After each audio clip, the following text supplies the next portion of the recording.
1940 की दहाई में हिंदुस्तान के सूबे उत्तर प्रदेश के गवर्नर रहे।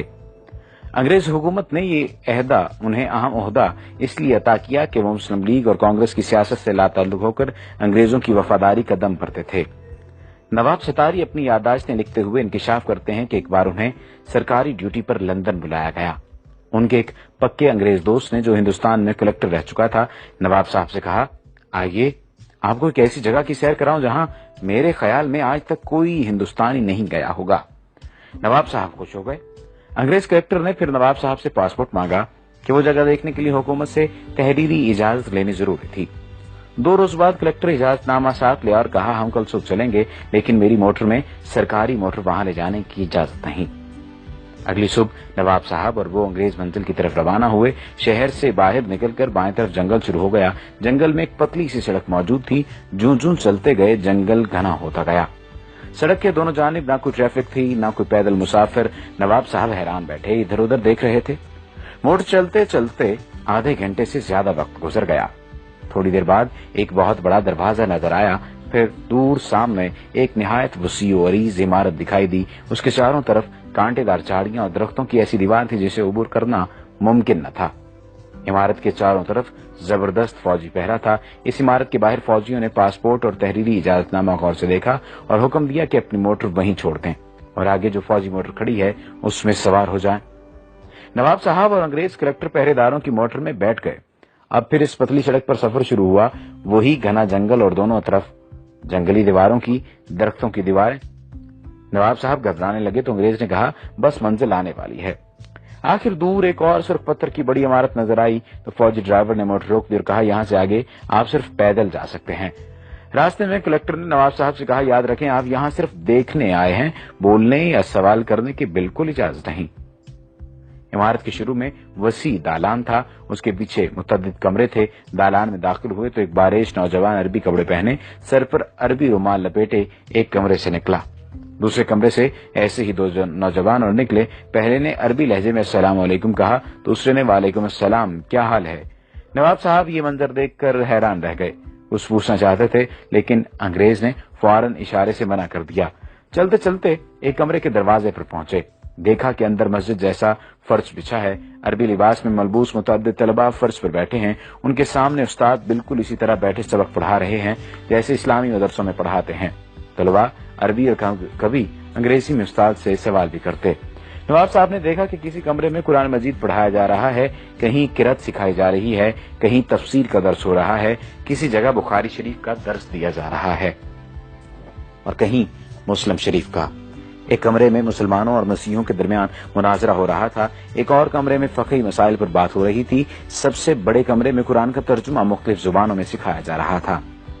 उन्होंने नोट किया कि हर जगह बारीक मसले मसाइल पर जोर है, मसलन गुस्ल का तरीका, वुजू, रोजे, नमाज और सजदे साहब के मसाइल, विरासत और रज़ात के झगड़े, लिबास और दाढ़ी की वज़ाक़ता, गा गा कर आयात पढ़ना, गुस्ल खाने के आदाब, घर से बाहर जाना, लौंडी और गुलामों के मसाइल, हज के मनासिक, बकरा दुम्बा कैसा हो, छुरी कैसी हो, दुम्बा हलाल है या हराम, हज और कज़ा नमाजों की बहस, ईद का दिन कैसे तय किया जाए और हज का कैसे, मेज पर बैठकर खाना, पतलून पहनना जायज है या नाजायज, औरत की पाकी और नापाकी के झगड़े, हुजूर की मेराज रूहानी थी या जिस्मानी, इमाम के पीछे सूरह फातिहा पढ़ी जाए या नहीं, तरावी 8 है या 20, नमाज के दौरान वुजू किया जाए तो आदमी क्या करे, वुजू टूट जाए तो आदमी क्या करे, सूद मुफरद जायज है या नाजायज वगैरह। एक उस्ताद ने सवाल किया, पहले अरबी फिर अंग्रेजी में, नहायत चुस्त उर्दू में। जमात अब ये बताए कि नजर बद, तावीज गंडा आसेब का साया बरहक है या नहीं। 35-40 की जमात बैक वक्त बैक आवाज पहले अंग्रेजी में बोली ट्रू ट्रू, फिर अरबी में यही जवाब और फिर उर्दू में। एक तालिब इल्म ने खड़े होकर कहा, अल उस्ताद, नीयत जरूरी है तो मुर्दा लोगों का हज बदल कैसे हो सकता है। यानी अगर हज के लिए नीयत जरूरी है या किसी भी काम के लिए नीयत जरूरी है तो मुर्दा लोगों का हज बदल कैसे हो सकता है। कुरान तो कहता है हर शख्स अपने अमाल का जिम्मेदार है। उस्ताद बोले, कुरान की बात मत करो, रिवायात, विरद और इस्तिखारे में मुसलमानों का ईमान पक्का करो, सितारों, हाथ की लकीरों, मुकद्दर और नसीब में उन्हें उलझाओ। ये सब देखकर वो वापस हुए तो नवाब सतारी ने अंग्रेज कलेक्टर से पूछा, इतने अजीम दीनी मदरसे को आपने क्यों छुपा रखा है। अंग्रेज ने कहा, अरे भाई, इन सब में कोई मुसलमान नहीं, ये सब ईसाई हैं। तालीम मुकम्मल होने पर इन्हें मुसलमान मुल्कों खुसूसन मशरक़ वसता, तुर्की, ईरान और हिंदुस्तान भेज दिया जाता है। वहां पहुंचकर ये किसी बड़ी मस्जिद में नमाज पढ़ते हैं, फिर नमाजियों से कहते हैं कि वो यूरोपीय मुसलमान हैं। उन्होंने मिस्र की जामे और अजहर में तालीम पाई है और मुकम्मल आलिम हैं। यूरोप में इतने इस्लामी इदारे मौजूद नहीं कि वो तालीम दे सकें। वो सिर्फ 10 तनख्वाह नहीं चाहते, सिर्फ खाना, सिर छुपाने की जगह दरकार है। फिर वो मुअज्जिन पेश इमाम बच्चों के लिए कुरान पढ़ाने के तौर पर अपनी खिदमत पेश करते हैं। तालीमी इदारा हो तो उसमें उस्ताद मुकर्रर हो जाते हैं, जुमे के खुतबे तक देते हैं। नवाब साहब के अंग्रेज मेहमान ने उन्हें ये बताकर हैरान कर दिया कि अजीम मदरसे के बुनियादी आदाफ ये हैं। मुसलमानों को रिवायात, जिक्र के वजीफों और नजरी मसाइल में उलझाकर कुरान से दूर रखा जाए। हुजूर अकरम सल्लल्लाहु अलैहि वसल्लम का दर्जा जिस तरह भी हो सके घटाया जाए। कभी ये कहो कि आप सल्लल्लाहु अलैहि वसल्लम नौज बिल्लाह रिजल मशहूर यानी जादू ज़दा थे। उस अंग्रेज ने ये इंकशाफ भी किया कि 1920 में रंगीला रसूल नामी किताब राजपाल से इसी इदारे ने लिखवाई थी। इस तरह कई बरस पहले मिर्जा गुलाम अहमद कादियानी को झूठा नबी बनाकर खड़ा करने वाला यही इदारा था। इनकी किताबों की बुनियाद लंदन की इस इमारत से तैयार होकर जाती थी। खबर है कि सुलेमान रुश्दी की किताब लिखवाने में भी इसी इदारे का हाथ है। खुदाया ऐसा न हो कि मगरब रहन में ही हमारा मेरा समाज रख ले। है फितना परवर निजाम आलम तो अपने मुस्लिम की लाज रख ले। अब जंगल की हवेली के एक मकीन से मुलाकात कीजिए। ये वाकया मेरे दोस्त हुसैन अमीर फरहाद के साथ कुवैत में पेश आया। वाकया उन्हीं की जुबानी सुनिए। ये 1979 का वाकया है।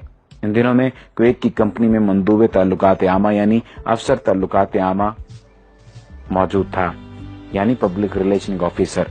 हमारी कंपनी के डायरेक्टर ने श्रीलंका से घर के कामकाज के लिए खादमा मंगाई। दूसरे दिन मुझसे कहा, इस खादमा को वापस भेज दो, वो हमारे किसी काम की नहीं, क्योंकि अरबी जानती है ना ही अंग्रेजी।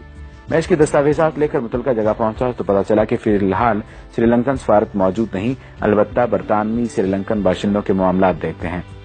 ब्रिटिश कौंसिल में इस्तकबालिया क्लर्क ने मेरा कार्ड देखा तो मिस्टर विल्सन से मिलाया। वो बड़े इत्तेफाक से मिले और बिठाया। जब उसने अंदाजा लगाया कि मैं भारतीय पाकिस्तानी हूँ तो उर्दू में कहा, मैं क्या खिदमत कर सकता हूँ। मैंने श्रीलंकन खादमा के मुतालिक बताया तो उसने कहा, कोई मसला नहीं, इसे हम रख लेंगे, आपको जो खर्च आया वो हम अदा करेंगे। ये बताओ कहाँ के रहने वाले हो। मैंने कहा, पाकिस्तान। वो बोला, वो तो बहुत बड़ा मुल्क है। मैंने कहा, पिशावर का रहने वाला हूँ।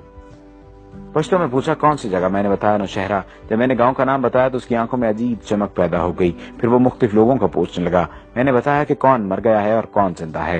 मैंने सोचा हो सकता है नौशहरा छावनी में मुलाजमत करता रहा हो, लेकिन उसकी उम्र ज्यादा नहीं थी। उसने कहा, कुछ और कहानी सुनाई। फिर उसने काफी मंगाई। फिर इंटरकॉम पर क्लर्क से कहा कि इसके पास किसी को मत भेजना। वो इतना खुश था कि मैं बयान नहीं कर सकता था। उसकी खुशी दीदनी थी। कॉफी के दौरान उसने बताया, मैं आपके गांव मोहल्ला ईसा खेल में 4 साल तक पेश इमाम रहा हूं। मैंने पूछा, क्या आप मुसलमान हैं? वो बोला, मैंने 4 साल तक आपके गांव का नमक खाया है। आपके गांव वालों ने मुझे बड़ी इज्जत दी।